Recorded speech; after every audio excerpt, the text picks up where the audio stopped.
Subscribe कीजिए Asif Hindi voice channel को और अच्छी अच्छी कहानियाँ देखने के लिए बेल आइकन का बटन दबाइए। तो चलिए शुरू करते हैं। दोस्तों, कहानी को एंड तक ज़रूर सुनना। मेरी बहन की शादी को 15 साल हो चुके थे।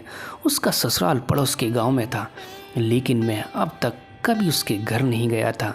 लेकिन वह कभी कभार सबसे मिलने घर आती थी। एक दिन मेरी पत्नी ने मुझसे कहा कि तुम्हारी बहन जब भी घर आती है तो उसके बच्चे पूरे घर पर कब्जा कर लेते हैं और बहुत परेशान करते हैं। पूरे घर में सामान फैला देते हैं। खर्चा तो 2 गुना बढ़ जाता है। तुम्हारी माँ तो चोरी चुपके से उसे साबुन, वॉशिंग पाउडर, चावल, आटा और दाल ये सब चीज़ें देती रहती है। ये सब सुनकर मुझे बहुत गुस्सा आया। मैं मुश्किल से घर का खर्चा चला पाता हूँ और मेरी माँ मेरी बहन को सब कुछ दे देती है। एक बार बहन घर आई थी, तभी उसके बेटे ने टीवी का रिमोट ही तोड़ दिया। मुझे बहुत गुस्सा आया और मैंने अपनी माँ से कहा कि दीदी को ऐसे बार बार घर नहीं आना चाहिए, बस दिवाली पर ही आया करें और जो तुम झोला भर के सामान देती हो वह भी बंद कर दो। माँ ने कुछ नहीं कहा, पर बहन ने सब सुन लिया था, लेकिन वह भी कुछ नहीं बोली। शाम हो चुकी थी।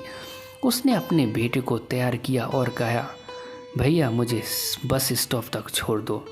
मैंने ऐसे ही झूठ मूठ दीदी को बोला, जा रही हो दीदी, कुछ दिन और रुक जाती।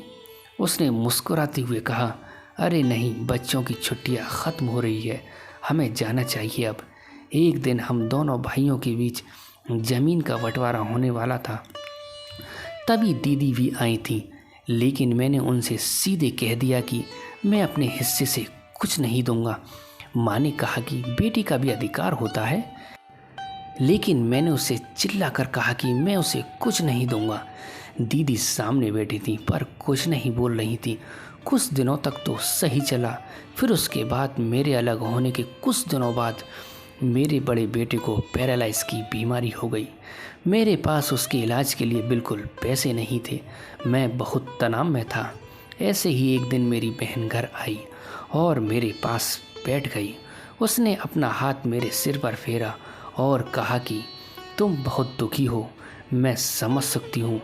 कोई बात नहीं, हम दोनों इस परेशानी का हल ज़रूर निकालेंगे। मैं तुम्हारी बड़ी बहन हूँ, मैंने तुम्हें बचपन से पाला है, तुम्हें जानती हूँ मैं, और तुम मुझसे भी ज़्यादा समझदार हो। मगर टेंशन मत लो, भगवान सब ठीक कर देगा। फिर उसने अपने हाथों से सोने की चूड़ियाँ निकाली और मेरे हाथों में दे दी। उसने कहा कि तुम पागल हो, तुम ऐसे ही टेंशन ले रहे हो, ये चूड़ियाँ लो और अपने बच्चों का इलाज करो। वह धीरे से बोली, चूड़ी के बारे में किसी को मत बताना, तुम्हें मेरी कसम है। उसने फिर से अपना हाथ मेरे सिर पर फेर लिया। उसने मुझे 3000 रुपये दिए। उसमें कुछ 20 के, 50 के और 100 के नोट थे। शायद उसने बचत करके जमा किए होंगे। ये पैसे जेब में रखते हुए बोले कि बच्चों को जो चाहिए ले लो और इस तरह टेंशन लेकर मत बैठो। चलो मुझे अभी जाना है। बच्चे स्कूल गए थे, इसलिए सोचा जल्दी आकर भाई को मिलकर आऊँगी, इसलिए आ गई। तो तभी मेरा ध्यान दीदी के पैरों पर गया।